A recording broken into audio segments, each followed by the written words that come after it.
భక్తుల కోసం సప్త సముద్రాల అవతల ఉన్నా కూడా వచ్చి వెంటనే కాపాడుతాడు. అంతటి స్వామివారి కరుణను పొందగలిగే వ్రతమండి హనుమద్ వ్రతం.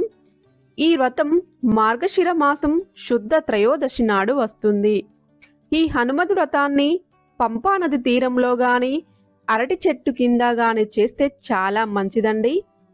హనుమత్ వ్రతం రోజున ఆంజనేయ స్వామిని అరటి చెట్టు కింద పూజించాలి. ఆంజనేయ స్వామి అరటి తోటలో సంచారం చేస్తూ ఉంటాడు కాబట్టి ఆంజనేయ స్వామికి అరటి వనం అంటే చాలా ఇష్టమండి. ఈ హనుమత్ వ్రతం రోజున ఆంజనేయ స్వామిని అరటి చెట్టు కింద పూజించడం వల్ల ఆంజనేయ స్వామి అనుగ్రహం తప్పకుండా కలుగుతుంది. ఇలా అరటి చెట్టు కింద పూజ చేయడం కుదరకపోతే అరటి చెట్టు యొక్క ఆకును తీసుకొని వచ్చి మీ ఇంట్లో పూజా మందిరంలో ఆ ఆకును పెట్టి ఆ అరటి ఆకు కింద ఆంజనేయ స్వామి ఫోటోని గాని విగ్రహాన్ని గాని పెట్టి పూజ చేయాలి.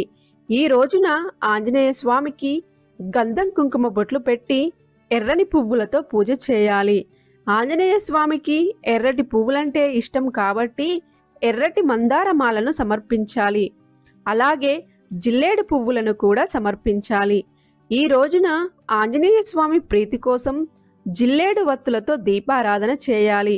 ఎవరైతే ఈ వ్రతం రోజున జిల్లేడు వత్తులతో దీపారాధన చేస్తారో వారికి శత్రు బాధలుంటే తొలగిపోతాయి. అంతేకాకుండా ఎదుటి వల్ల ఏడుపు ఉంటే కూడా తొలగిపోతుంది.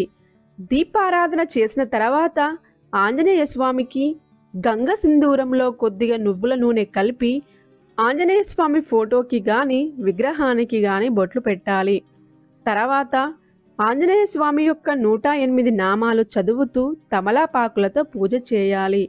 108 నామాలు చదవడం రానివారు ఓం అం హనుమతే నమః అనే మంత్రాన్ని 108 సార్లు చదువుతూ తమలపాకులతో పూజ చేయాలి. తర్వాత ఆంజనేయ స్వామికి అప్పాలు అరటి పండ్లను నైవేద్యంగా పెట్టి హారతి ఇవ్వాలి.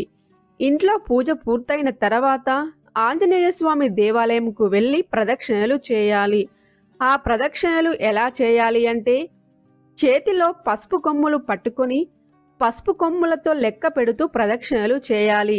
ఇలా చేస్తే మీకున్న కష్టాలన్నీ తొలగిపోతాయి.